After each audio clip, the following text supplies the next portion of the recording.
Hello दोस्तों, फिर से स्वागत है आपका अपने YouTube चैनल पर। कल हमने हमारा जो मॉडल पेपर चला था उसका पहला प्रश्न कंप्लीट कर लिया था। आज हम इसका दूसरा प्रश्न करने जा रहे हैं।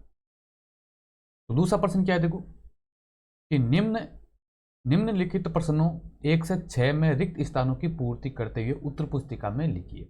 दूसरा जो प्रश्न है उसमें 6 पार्ट दे रखे हैं। पहला जो प्रश्न था उसमें 18 पार्ट दे रखे थे, हमने 18 नंबर के हैं वो पीछे वाले चैप्टर में कर लिए हैं। मैं आपको दिखा देता हूँ। देखो हमने ये 18 जो पार्ट है पहले प्रश्न के वो कंप्लीट कर लिए हैं। मैं साथ साथ में आपको बताता जाऊंगा कि आपको कॉपी में कैसे करना है, ठीक है। तो आज हम दूसरा प्रश्न कर रहे हैं। देखो तो दूसरे प्रश्न का पहला पार्ट है। देखो ये खालिस्तान भरने आपको, खालिस्तान वाला जो है वो पार्ट है। पहला पार्ट, यदि द्विघात समीकरण 2x² प्लस के एक्स प्लस 3 बराबर 0 के दो मूल बराबर हो तो k का मान क्या होगा। इंपॉर्टेंट क्वेश्चन है। देखो k का मान बताना है आपको। शर्त ये दे रखी है कि ये जो द्विघात समीकरण है इसके दोनों मूल क्या है, बराबर है। अब दोनों मूल बराबर की शर्त क्या होती है, b² माइनस 4ac बराबर 0 जब होता है तो दोनों रूट क्या होते हैं, बराबर होते हैं। ये कंडीशन आपको याद होनी चाहिए।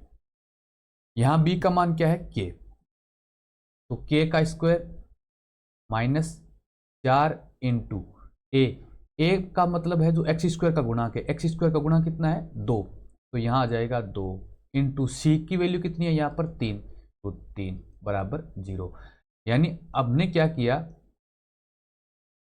दोनों मूल बराबर होने की जो शर्त थी वो हमने पुट कर दी। b² माइनस 4ac बराबर 0 होता है तो ही दोनों मूल क्या होते हैं, बराबर होते हैं। अब इसको हल कर लेते हैं। देखो k² माइनस ये कितना हो जाएगा, देखो 4 को 2 से गुणा किया 8 और 8 को 3 से गुणा किया 8 दिए 24, तो माइनस 24 बराबर 0।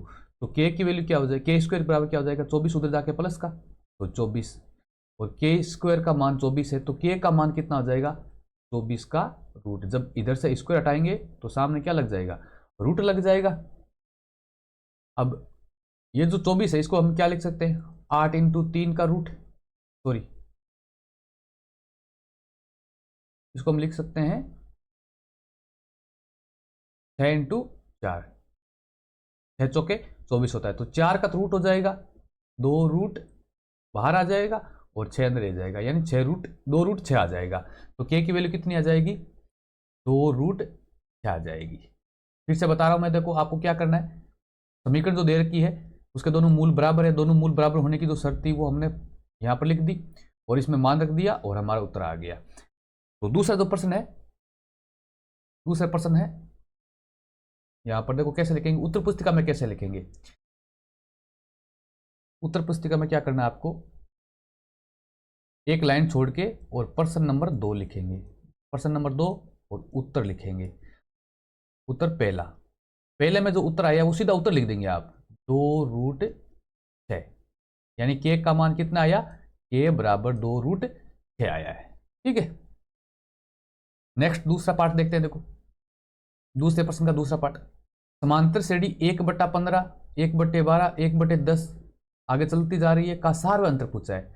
अब देखो इसी में एक पीछे भी हमें एक सार्वंतर का एक प्रश्न आया था, एबेसिड वाला जो चैप्टर था, जो हमारा पार्ट था उसमें भी सार्वंतर पूछा था, यहां पर भी सार्वंतर पूछ रहा है। जब भी आपको कोई एपी दे रखी है सार्वंतर पूछे तो कोई भी आगे वाला पद दो, उससे पीछे वाला घटा लो। जैसे मेरे पास में आगे वाला 1/12, उसमें से घटा देता हूं 1/15, तो 12 और 15 का एलसीएम लेंगे तो कितना आ जाएगा 60, 12 का भाग 60 में 5 बार, माइनस 15 का भाग 60 में 4 बार, 4 को 1 से गुणा करेंगे 4, और 5 में से 4 घटाएंगे 1, और बटा में कितना आ गया 60।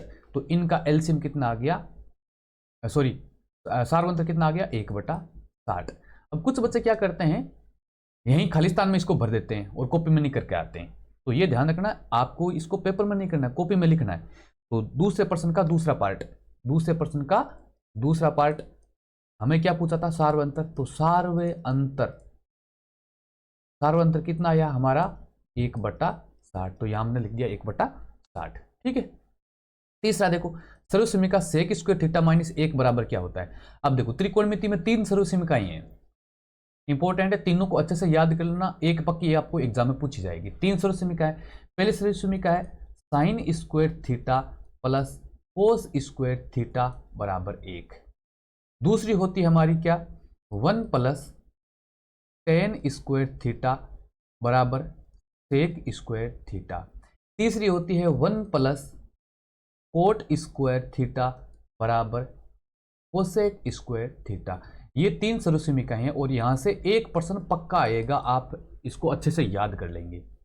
अब हमें पूछा सेक स्क्वायर थीटा माइनस 1 बराबर क्या होगा, तो सेक स्क्वायर थीटा वाली कौन सी है, ये सरोसिमिका है, देखो ये सरोसिमिका है दूसरी।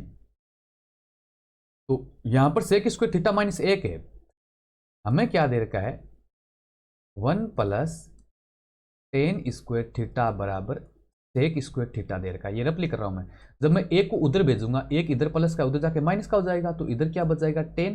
तो टेन स्क्वायर थीटा बराबर सेक स्क्वायर थीटा माइनस 1, ये एक इधर आके माइनस का हो गया, यानी सेक स्क्वायर थीटा की जो वैल्यू है वो क्या है, टेन स्क्वायर थीटा है। तो यहां पर क्या आ जाएगा खालिस्तान में टेन स्क्वायर थीटा। अब ये टेन स्क्वायर थीटा आपको उत्तर पुस्तिका में लिखना है, तो टेन स्क्वायर थीटा तीसरा प्रश्न देखो, तीसरे में क्या आएगा खालिस्तान में टेन स्क्वायर थीटा। तो ये हमने लिख दिया टेन स्क्वायर थीटा। आप चाहो तो पूरा लिख भी सकते हो, लेकिन पूरा लिखोगे तो उसमें टाइम लगेगा, ये भी राइट माना जाता है, उसमें कोई दिक्कत नहीं आएगी, आपको नंबर बराबर मिलेंगे। तो यहां पर हमने लिख दिया इस खालिस्तान में आएगा टेन स्क्वायर थीटा। ठीक है, नेक्स्ट देखो अगला चौथा जो है वो आपके छठे अध्याय में से है, त्रिभुज वाला जो चैप्टर है उसमें से है। क्या कह रहा है देखो, ये कह रहा है कि सभी खालिस्तान त्रिभुज समरूप होते हैं। कौन से त्रिभुज, एक प्रकार के त्रिभुजों का एक प्रकार जो सारे के सारे क्या होते हैं, समरूप होते हैं, तो ये होते हैं समबाहु। आप याद रखेंगे समबाहु जितने भी त्रिभुज होते हैं, यानी जिसकी सभी भुजाएं बराबर होती है, वो सारे के सारे एक दूसरे के क्या होते हैं, समरूप होते हैं, यानी एक ही रूप के होते हैं। तो इसका चौथा पार्ट का उत्तर क्या हो जाएगा, चौथे पार्ट का उत्तर हो जाएगा समरूप।